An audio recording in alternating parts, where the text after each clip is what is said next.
तो alt coins की इस समय पे लगी पड़ी है 20%, 30%, इवन 50% तक ऑल्ट कॉइन डाउन है लास्ट 1 मंथ के अंदर।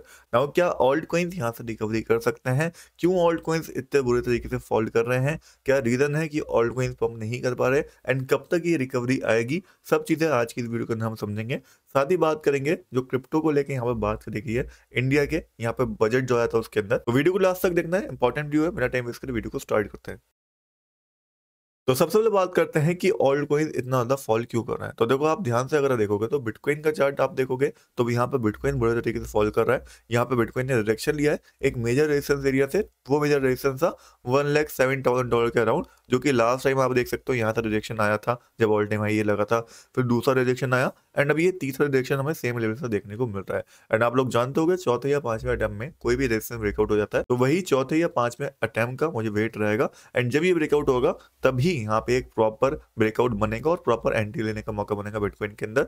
अदरवाइज हमें एक ऑल टाइम हाई के ऊपर है तो डेफिनेटली बिटकॉइन ओवर वैल्यू है, जहां से अगर फॉल आता है तो कितना भी बड़ा हो सकता है। बट नाउ सवाल ये है कि बिटकॉइन तो थोड़ा सा फॉल कर रहा है बट ऑल्ट कॉइन इतने ज्यादा क्यों गिरे हुए हैं 40-50%? क्योंकि अगर हम बिटकॉइन का चार्ट देखते हैं और बिटकॉइन को अगर ऑल टाइम हाई से हम कैलकुलेट करते हैं तो ऑल टाइम हाई से सिर्फ 5-6% ही ये नीचे आया है। तो ऑल्ट कॉइन्स को तो इतना नहीं गिरना चाहिए था। तो उसके पीछे दो रीजन है। पहला है, अगर आप बिटकॉइन का डोमिनेंस देखोगे तो जहां बिटकॉइन फॉल कर रहा है वहीं बिटकॉइन डोमिनेंस लगातार पंप कर रहा है। इवन एक गोल्डन क्रॉस बिटकॉइन डोमिनेंस के अंदर हो चुका है। यानी कि ये इंडिकेट करता है कि लोग बिटकॉइन को तो बेच रहे हैं एक तरफ, बट वहीं दूसरी साइड लोग जो ऑल्ट कॉइन्स के अंदर पैसा डाल के बैठे थे वो सेफ साइड जा रहे हैं और बिटकॉइन के अंदर अपने पैसे को मूव कर रहे हैं। यानी कि एक साइड तो बिटकॉइन लोग बेच रहे हैं और दूसरी साइड जो पैसा है वो ऑल्ट कॉइन से मूव होकर बिटकॉइन के अंदर आ रहा है। डेट्स व्हाई बिटकॉइन उतना ज्यादा फॉल नहीं कर रहा है एंड ऑल्ट कॉइन ज्यादा फॉल कर रहे हैं। इसलिए अगर आप ऑल्ट कॉइन डोमिनेंस को देखते हो तो वो लगातार यहाँ पे तेजी के साथ फॉल कर रहा है। एक डाउन ट्रेंड उसने बना लिया है जो कि अगेन शो कर रहा है कि ऑल्ट कॉइन समय पे कितना ज्यादा वीक है। एंड इसके बारे में मैं आपको रिसेंटली भी बता चुका था कि बिटकॉइन डोमिनेंस पॉप कर रहा है, ऑल्ट कॉइन डोमिनेंस कर रहा है, जो कि ऑल्ट कॉइन्स के लिए खतरा है।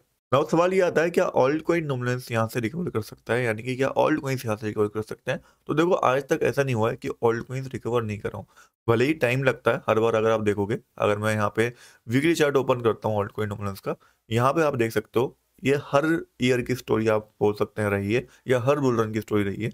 यहाँ पे आप देखो 2018 से लेके 2019 तक पूरा एक साल ऑल्ट कॉइन्स लगातार यहाँ पे फॉल करते रहे थे। ऊपर जाते थे, नीचे गिर जाते थे, ऊपर जाते थे, फिर नीचे गिर जाते थे। जितना ऊपर गए हैं उससे ज्यादा नीचे गिरे अगली बार। एंड फाइनली 2020 में जनवरी में यहाँ पे ऑल्ट कॉइन में ब्रेकआउट होता है। फिर यहाँ पे कहीं जाके ऑल्ट कॉइन पंप करना स्टार्ट करते हैं 2020 में। एंड 2021 में फिर फाइनली ऑल्ट सीजन हमें देखने को मिलता है।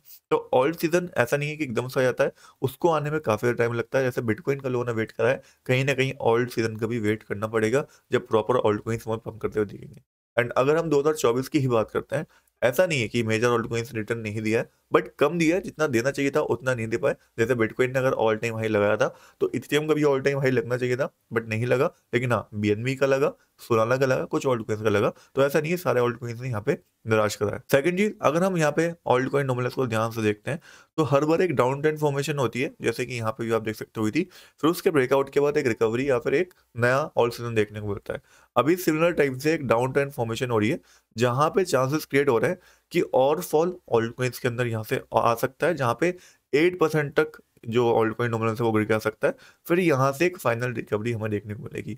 मे बी अगर हम वीकली चार्ट के हिसाब से इसको देख रहे हैं तो आने वाले 6 महीने 7 महीने बहुत ज़्यादा इंपॉर्टेंट रह सकते हैं ऑल्ट कॉइन्स के अंदर, जहाँ पे अगर हम कुछ अच्छे ऑल्ट कॉइन्स को कमिट कर लेते हैं तो लॉन्ग टर्म में उनसे अच्छा पैसा बनाया जा सकता है। बट ध्यान रहे, ऑल्ट कॉइन रिस्की होते हैं एज कम्पेयर टू बिटकॉइन। अगर आपको अपने पैसों को सेव करना है तो bitcoin Ethereum can be a good option for you. Alt coins के अंदर भी अगर आपको सेफेस्ट ऑप्शन चुनना है तो इथेरियम सबसे ज्यादा बेस्ट रहता है। क्यों मैं बोल रहा हूँ? क्योंकि अगर मैं इथेरियम डोमिनेंस को देखता हूँ, बहुत लोग इसके बारे में बात नहीं करते हैं, बट मैं बात आपसे करता हूँ। यहाँ पे आप देख सकते हो काफी टाइम से कंसोलिडेट कर रहा था, अब फाइनली एक डाउन ट्रेंड के अंदर ही जा चुका है। और सिमिलर तरीके से प्रीवियसली अगर आप देखोगे, यहाँ पे ये जो एरिया आपको देखने को मिल रहा है जो जनवरी 2020 का है, यहाँ से लेके यहाँ तक लगातार इथेरियम डोमिनेंस फॉलो करा था, जहाँ पे इथेरियम के अंदर क्रैश आया था। फिर इथेरियम डोमिनेंस जब ब्रेकआउट करता है तो यहाँ से एक नया ऑल टाइम हाई बनाता है इथेरियम।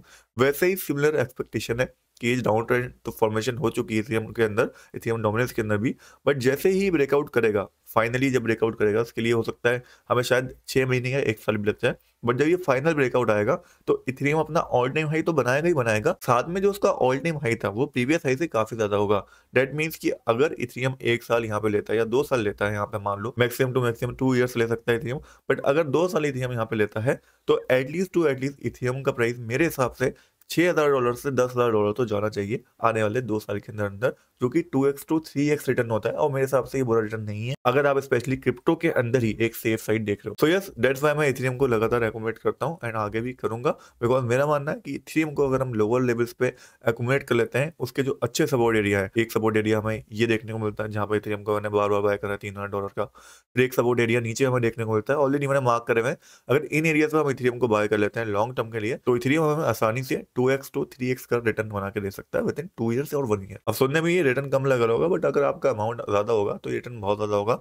मान लो अगर आपका अमाउंट है 10 लाख, तो उसके 20 लाख हो जाएंगे, और 10 लाख का प्रॉफिट बहुत ज्यादा होता है 1 साल में या 2 साल के अंदर। तो यस, मैं पर्सनली इथेरियम पे सबसे ज्यादा बैठ लेता हूँ अपनी, बिकॉज मुझे लगता है कि इथेरियम अभी फॉलो कर रहा है। अभी अगर मैं डेली चार्ट के अंदर इसको देख लूँ तो बियरिश देखने को मिल रहा है, जहां से बड़ा फॉल इसके अंदर आ सकता है, डिसेंडिंग ट्रायंगल बना हुआ है। अगर यहाँ से सपोर्ट को ब्रेक करा इसने, तो लगभग लगभग $2300 के आसपास हमें इथेरियम का प्राइस देखने को मिलेगा, जो काफी कम है। बट मेरा पर्सनली मानना है अगर इथेरियम $2300 आ रहा है और वहां से अगर इथेरियम रिकवरी देता है तो हमें एक अच्छा मूवमेंट मिल सकता है। डेट मैं पहले से ही लिमिट ऑर्डर ला के बैठा हूँ ऐसे सपोर्ट एरियाज के ऊपर। और नेक्स्ट बात करें बीएनबी के बारे में, तो बीएनबी भी अच्छे सपोर्ट के ऊपर वैसे तो है, बट बीएनबी भी ओवर वैल्यू है मेरे हिसाब से, जहाँ पे मुझे लगता है बीएनबी काफी बुलिश रहा है पिछले कुछ टाइम में। बट अगर ये डाउन ट्रेंड को ब्रेकआउट करता है तो एक फ्री फॉल इसके अंदर आ सकता है एंड बड़ा लॉस ही दे सकता है। डेट वाई बीएनबी के अंदर अगर आप लॉन्ग हो तो मेक श्योर अपना स्टॉप लॉस यहाँ पे लगा रखना, ताकि आपका कोई बड़ा लॉस ना हो। फिर कार्डोनो हमारे पास आता है, जो कि मुझे लगता है कि अगर अपना इंपॉर्टेंट सपोर्ट यहाँ से ब्रेक करता है तो उसके अंदर भी बड़ा फॉल आ सकता है। दैट्स वाई कार्डोनो के अंदर भी नीचे स्टॉप लॉस लगा के रखना अगर आपकी कोई लॉन्ग एंट्री या फिर आपने स्पॉट के अंदर बाय करा हुआ है। फिर सुई कोइन है जिसके अंदर 2 लिमिट ऑर्डर बाय ऑर्डर मैंने लगा रखे हैं इन एरियाज के ऊपर, बिकॉज आई पर्सनली एक्सपेक्टिंग कि यहाँ से एक अच्छा रिवर्सल आएगा सुई अगर यहाँ तक आता है। फिर चेन लिंक है जिसके अंदर 16.69 का लिमिट ऑर्डर मेरा लगा हुआ है, चाहो तो आप भी ला सकते हो, एक अच्छी रिकवरी वहां से आ सकती है। Then we have light coin जिसके अंदर डबल टॉप बन चुका है। मेरे हिसाब से लाइट कॉइन फॉल करता है तो $96.6 के आसपास आएगा ही आएगा। ये दो एरियाज हैं जहां से रिकवरी लाइट कॉइन इजिली दे सकता है, तो मैंने पर्सनली दोनों एरिया के ऊपर यहाँ पे लिमिट बाय ऑर्डर लगा रखे हैं। देन लास्ट में मेरे पास ऑन्डो कॉइन है जिसके अंदर मैंने पर्सनली लिमिट ऑर्डर लगाए इन 3 एरियाज के ऊपर।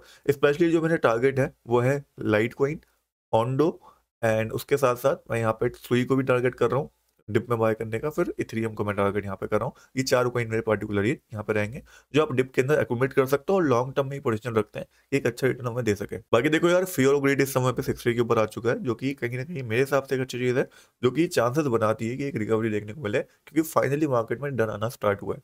उसके साथ साथ मैं ये भी बोलूंगा कि अगर हम लॉन्ग टर्म वाइज देखते हैं तो मैंने आपको सिखा रखा है ये बहुत बार कि अगर फियर ग्रेड 30 के अंदर और आप बाइंग करते हो तो 60 के ऊपर आप बेचना स्टार्ट कर दो, आपका प्रॉफिट ही होगा हमेशा मोस्ट ऑफ द टाइम।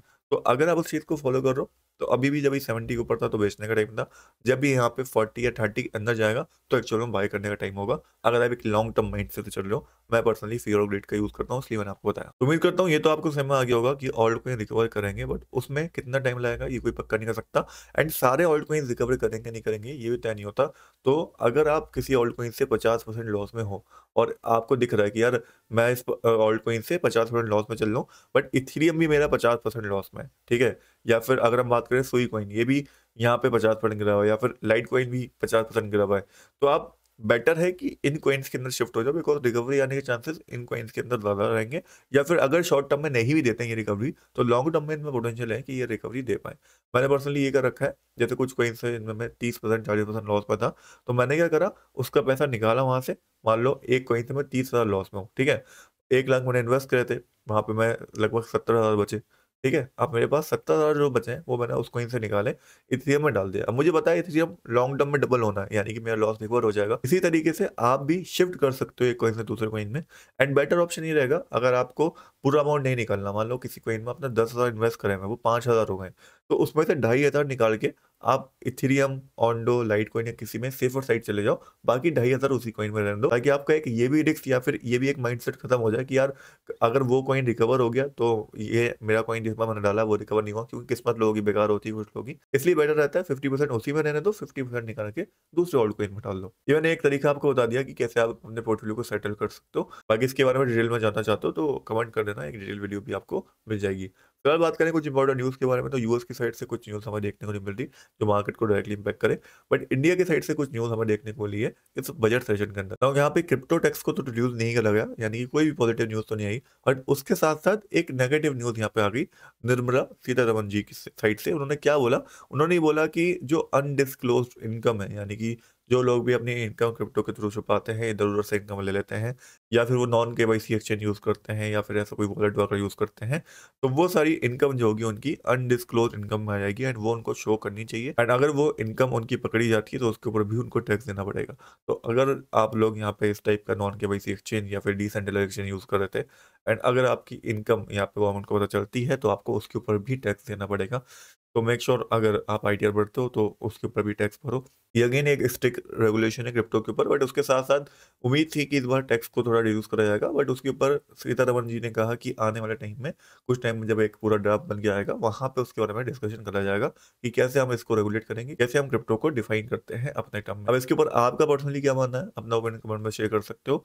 मैं तो पर्सनली यही कहूँगा कि वेट कर सकते हो। बाकी मुझे नहीं लगता कि यहाँ से कुछ पॉजिटिविटी आएगी आने वाले कुछ टाइम में भी। बस होप रख सकते हो कि हाँ, अगर इंडिया की साइड से कोई पॉजिटिविटी आती है तो यहाँ पर लोगों का फ्यूचर बनेगा, काफ़ी लोगों को जॉब वगैरह भी मिलेंगी, एंड काफ़ी लोग बड़े बिजनेसेस भी यहाँ पे बना के निकलेंगे। स्पेशली अगर जो 30% टैक्स जो है उसको रिड्यूस करके 5-10% करा जाता है, तो गवर्नमेंट को भी ज़्यादा टैक्स मिलेगा एंड लोग भी ज़्यादा यहाँ पे इंटरेस्ट दिखाएंगे, कंपनीज बनाएंगे क्रिप्टो मार्केट में। बाकी आज के वीडियो में और अपडेट था, नेक्स्ट वीडियो के अंदर जल्दी मिलेंगे, तब तक गुड बाय, टेक केयर।